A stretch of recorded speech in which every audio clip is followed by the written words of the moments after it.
नमस्कार साथियों। इस वीडियो में बिहार एसएससी सीजीएल 2011 पीटी में पूछे गए समान अध्ययन के 26 प्रश्नों को कवर करेंगे। बाकी के प्रश्न संख्या 27 से 50 तक अगले वीडियो यानी पार्ट 2 के रूप में कवर करेंगे। आज का पहला प्रश्न है, दुनिया का नवीनतम देश है। आज का पहला प्रश्न दुनिया का नवीनतम देश है। ऑप्शन ए है दक्षिणी सूडान गणतंत्र, बेलारूस, अजरबैजान, बहरीन। इसका सही आंसर हो जाएगा दक्षिणी सूडान गणतंत्र, जो कि दुनिया का सबसे नवीनतम देश है। इसकी स्थापना की बात की जाए तो इसकी स्थापना हुई थी 9 जुलाई 2011 को। इसकी स्थापना हुई थी। सूडान देश से अलग होकर बना था नया देश, जो कि दुनिया का सबसे नवीनतम देश है, जो सूडान से अलग होकर बना था। अगला प्रश्न, न्यूनतम साक्षरता वाला प्रदेश है। ऑप्शन है उत्तर प्रदेश, राजस्थान, बिहार, आंध्र प्रदेश। न्यूनतम साक्षरता वाला प्रदेश है और इसका आंसर हो जाएगा बिहार। बिहार की साक्षरता दर जो सबसे न्यूनतम है, इसकी साक्षरता दर की बिहार की साक्षरता दर की बात की जाए तो इसकी ओवरऑल जो साक्षरता दर है जो 61.8% है। बिहार की साक्षरता दर 61.8% है। इसमें अगर मेल साक्षरता यानी कि पुरुष साक्षरता दर की बात की जाए तो 71.2% है पुरुष साक्षरता। फीमेल साक्षरता यानी महिला साक्षरता की बात की जाए तो 51.5% है यहाँ की साक्षरता दर बिहार की। अगला प्रश्न, सम्राट अशोक महान जिसने 40 वर्षों तक भारत में राज किया, जिसकी राजधानी का उस समय नाम था। ऑप्शन है तक्षशिला, बिहार, पाटलिपुत्र और सारनाथ। सम्राट अशोक का उस समय राजधानी का नाम था पाटलिपुत्र। इसका सही आंसर हो जाएगा। अगला प्रश्न, ऐसा प्रथम इंजीनियर स्नातक जो किसी राज्य का 2 बार मुख्यमंत्री रहा हो संबंधित है। तो ये उस समय के 2011 की बात कर रहा है, उस समय 2 बार ही इस राज्य के मुख्यमंत्री बने थे। इसका सही आंसर हो जाएगा बिहार। बिहार के मुख्यमंत्री जो अभी वर्तमान में भी वही हैं, श्री नीतीश कुमार, जो कि एक इंजीनियर हैं। वर्तमान में ये शायद 9वीं बार भी शपथ 9वीं बार तक शपथ ले चुके हैं नीतीश कुमार। अगला प्रश्न, निम्नलिखित में से कौन सा देश आसियान का सदस्य नहीं है? नहीं पूछा। वियतनाम इसका सदस्य देश है, ब्रुनेई दारुसलाम भी इसका सदस्य देश है, बांग्लादेश इसका सदस्य देश नहीं है आसियान का, म्यांमार भी है। आसियान आसियान जिसकी स्थापना इसकी स्थापना कब हुई थी? तो 1967 में इसकी स्थापना हुई थी। इसमें टोटल 10 देश हैं। आसियान में सदस्य देशों की संख्या कितनी है? 10 टोटल। इसमें अगर कुल देशों की बात की जाए तो इसमें इसका सदस्य देश है जो ब्रुनेई है, कंबोडिया भी है, इंडोनेशिया भी है, Laos, Vietnam, Malaysia, Myanmar, Philippines, Singapore, Thailand. Total 10 देश हैं। इसकी अगर फुल फॉर्म की बात की जाए तो इसका फुल फॉर्म होता है association association of south east Asian Nations. ASEAN का फुल फॉर्म होता है association of south east Asian Nations. Hindi में दक्षिण पूर्व एशियाई देशों का संगठन। इसमें टोटल 10 देश है। में बांग्लादेश इसका सदस्य नहीं है। अगला प्रश्न, उस राज्य का नाम बताएं जहां से भारत के प्रथम राष्ट्रपति चुने गए थे। भारत के प्रथम राष्ट्रपति कौन थे? इनका नाम था डॉक्टर राजेंद्र प्रसाद। डॉक्टर राजेंद्र प्रसाद कहाँ से थे ये? बिहार से थे डॉक्टर राजेंद्र प्रसाद। इसका सही आंसर क्या हो जाएगा? बिहार। 2 बार यहाँ आ गया है बिहार। कब से कब तक थे? तो ये 26 जनवरी 1950 से 13 मई 1950 13 मई 1962 तक रहे थे राष्ट्रपति के पद के रूप में। 1962 में ही भारत चाइना युद्ध हुआ था। अगला प्रश्न, सिखों के 10वें गुरु गुरु गोविंद सिंह जी का जन्म कब हुआ था? सिखों के 10वें गुरु, ऑप्शन है अमृतसर में, दिल्ली में, पटना में, कोलकाता में। तो सिखों के जो 10वें गुरु थे गुरु गोविंद सिंह, इनका जन्म कहाँ कहाँ हुआ था? पटना में हुआ था। पटना में एक जगह है पटना सिटी, यहीं पर इनका जन्म हुआ था। कब हुआ था? तो ये 1666 ईस्वी में हुआ था। 1666 में जो सिखों के 10वें गुरु गुरु थे गुरु गोविंद सिंह। अगर स्मॉल डेट की बात की जाए तो 22 दिसंबर 1666 ईस्वी को इनका जन्म हुआ था, पटना के पटना सिटी में। अगला प्रश्न, 1946 ईस्वी में गठित अंतरिम सरकार में डॉक्टर राजेंद्र प्रसाद किस विभाग के मंत्री थे? 1946 में अंतरिम सरकार का जो गठन हुआ था उसमें राजेंद्र प्रसाद किस विभाग के मंत्री थे? ऑप्शन ए है रक्षा रक्षा विभाग के, तो ये बलदेव सिंह थे। कौन थे? बलदेव सिंह। विदेशी मामले एवं राष्ट्रमंडल संबंध, इसके तो नेहरू थे। विदेशी मामलों एवं राष्ट्रमंडल संबंध के जवाहरलाल नेहरू थे। खाद्य एवं कृषि मंत्री डॉक्टर राजेंद्र प्रसाद, खाद्य एवं कृषि मंत्री थे डॉक्टर राजेंद्र प्रसाद। अच्छा, इसमें अगर वित्त मंत्री की भी बात की जाए तो 1946 में जो अंतरिम सरकार का गठन हुआ था उसमें वित्त मंत्री थे लियाकत अली। लियाकत अली वित्त मंत्री थे, लियाकत अली। गृह मंत्रालय किनके पास था? गृह मंत्रालय सरदार पटेल के पास था।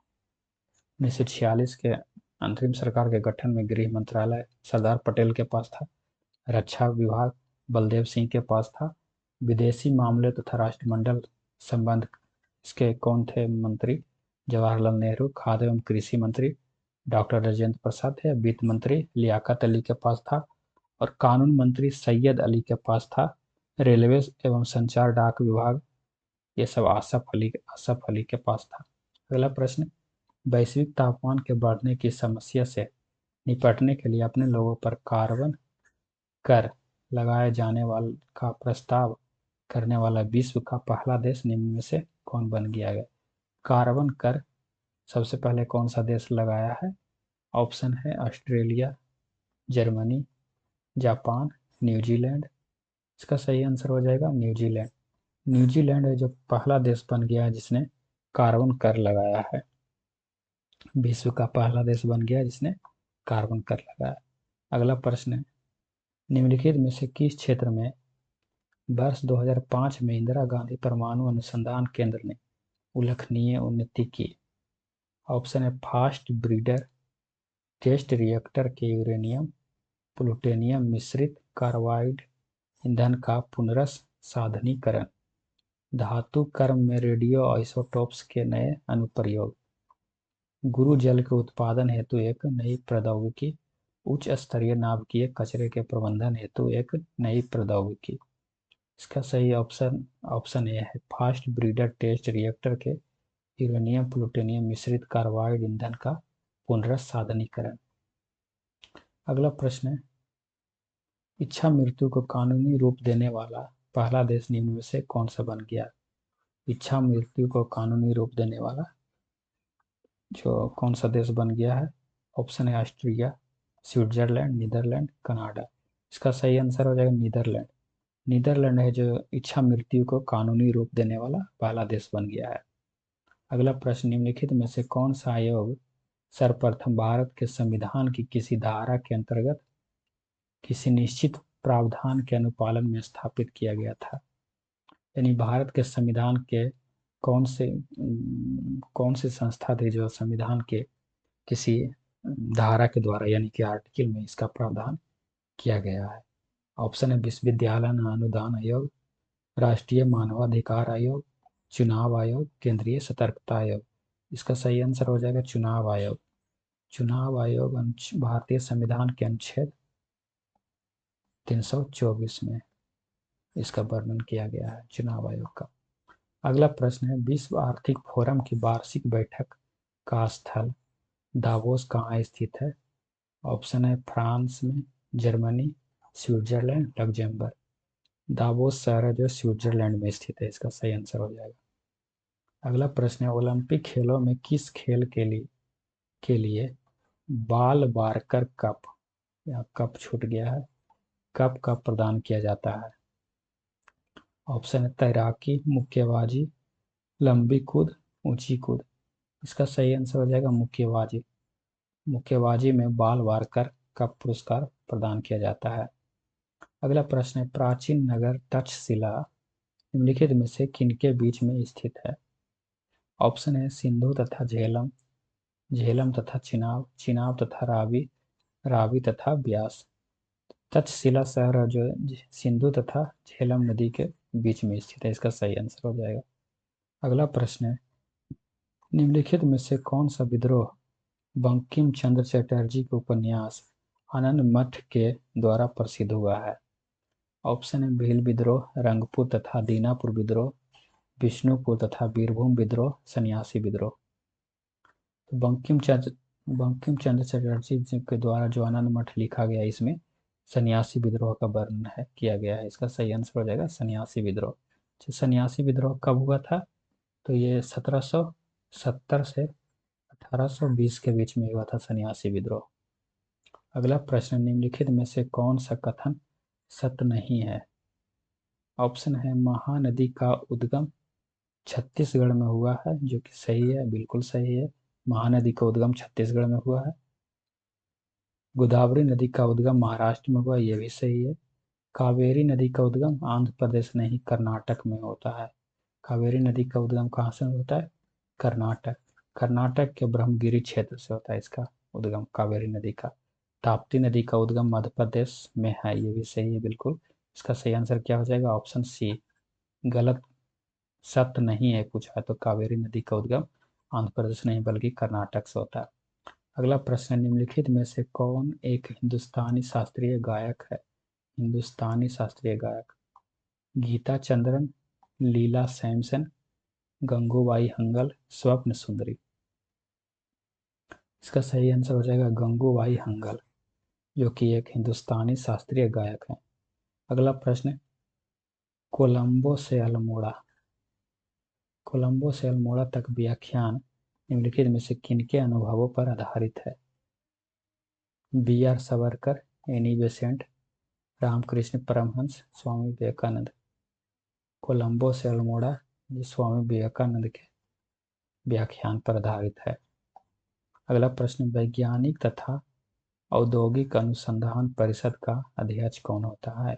वैज्ञानिक तथा औद्योगिक अनुसंधान परिषद का अध्यक्ष कौन होता है? ऑप्शन है भारत का राष्ट्रपति, भारत का उपराष्ट्रपति, भारत का प्रधानमंत्री।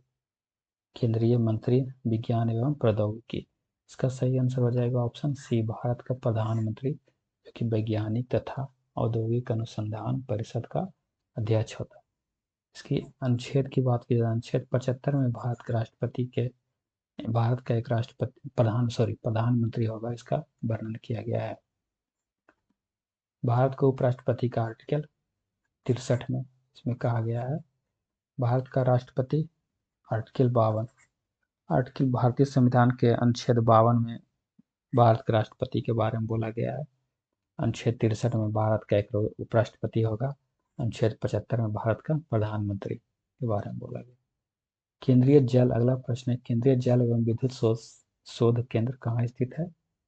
ऑप्शन है खड़गवासला, सिलेरू, जामनगर, श्रीशैलम। इसका सही आंसर हो जाएगा खड़गवासला। केंद्रीय जल एवं विद्युत शोध खड़गवासला में स्थित है। खड़गवासला कहाँ है? महाराष्ट्र में। कहाँ है? महाराष्ट्र में, महाराष्ट्र के पुणे शहर में खड़गवासला स्थित है। अगला प्रश्न, 1857 क्रांति में निम्नलिखित में से किसे एक मित्र द्वारा धोखा मिला तथा ब्रिटिश द्वारा पकड़ा गया और मार दिया गया? ऑप्शन है नाना साहब, कुंवर सिंह, खान बहादुर खान, तात्या टोपे। 1857 की क्रांति में कौन थे जिनको एक मित्र के द्वारा धोखा मिला और वो ब्रिटिशर्स द्वारा पकड़ा गए और मार दिए गए? इसका सही आंसर हो जाएगा तात्या टोपे। तात्या टोपे थे जिनके एक मित्र ने उन्हें धोखा दिया और ब्रिटिशर्स द्वारा पकड़े गए और उन्हें मार दिया गया। 1857 की क्रांति में नाना साहेब कानपुर से भाग लिए थे, कानपुर से नेतृत्व किए थे। कुंवर सिंह बिहार से 1857 के नेतृत्व, बिहार के आरा जगदीशपुर, इन्होंने नेतृत्व किया था 1857 की क्रांति में। खान बहादुर खां, ये 1857 की क्रांति में बरेली से नेतृत्व किए थे 1857 की क्रांति में। तात्या टोपे मेरठ से, 1857 की क्रांति में तात्या टोपे जो मेरठ से नेतृत्व किए थे। अगला प्रश्न है, 1929 में किसकी अध्यक्षता में आयोजित हुए भारतीय राष्ट्रीय कांग्रेस के लाहौर अधिवेशन में ब्रिटिश शासन से पूर्व स्वतंत्रता का प्रस्ताव पारित किया गया? 1929 ईस्वी के लाहौर अधिवेशन की अध्यक्षता किसने किया था? तो इसका आंसर, सही आंसर है पंडित जवाहरलाल नेहरू। 1929 के लाहौर अधिवेशन की अध्यक्षता किया था इन्होंने ही ब्रिटिश शासन से पूर्व स्वतंत्रता का प्रस्ताव पारित किया था, पंडित जवाहरलाल नेहरू ने। अगला प्रश्न है, राजनीति का निम्नलिखित में कौन सा एक दिशा निर्देशक सिद्धांत महात्मा गांधी के दर्शन से जुड़ा हुआ है? ऑप्शन है, धान का एक समान वितरण, ग्राम पंचायत की स्थापना, प्रबंधन में श्रमिकों की भागीदारी, अंतर्राष्ट्रीय विवादों का शांतिपूर्ण समाधान। इसका सही आंसर हो जाएगा ग्राम पंचायतों की स्थापना, जो कि महात्मा गांधी, ग्राम पंचायतों की स्थापना राजनीति का महात्मा गांधी के दर्शन से जुड़ा हुआ है। इसकी स्थापना के आर्टिकल 40 में बोला गया है ग्राम पंचायतों की स्थापना के। अगला प्रश्न, हड़प्पा सभ्यता संबंधित है कांस युग से न पाषाण युग लौह युग। हड़प्पा सभ्यता एक कांस्य युगीन सभ्यता थी। इसका सही आंसर हो जाएगा ऑप्शन ए, कांस्य युग से। अगला प्रश्न है, भारत तथा चीन के बीच में सीमा बनाने वाली रेखा है, रेखा यहाँ छूट गया। ऑप्शन है, रेडक्लिफ रेखा, मैकमोहन रेखा, डुरंड रेखा, स्ट्रेटफोर्ड रेखा। भारत चीन के बीच इसका सही आंसर हो जाएगा मैकमोहन रेखा, जो कि भारत चीन के बीच है। रेडक्लिफ रेखा है भारत एंड पाकिस्तान के बीच। इसकी स्थापना सर रेडक्लिफ ने किए थे, सर रेडक्लिफ। इसकी स्थापना, डुरंड रेखा भारत और अफगानिस्तान के बीच, भारत एंड अफगानिस्तान के बीच में डुरंड रेखा। ये आज का लास्ट प्रश्न था। इस वीडियो में टोटल 26 प्रश्न थे, देखें। इसका पार्ट 2 आएगा जिसमें प्रश्न संख्या 27 से 50 तक रहेगा। चलिए वीडियो को अंत करते हैं। अगर वीडियो पसंद आया होगा तो लाइक और सब्सक्राइब जरूर अवश्य करिएगा। कमेंट बॉक्स में अपनी प्रतिक्रिया जरूर दीजिएगा। धन्यवाद।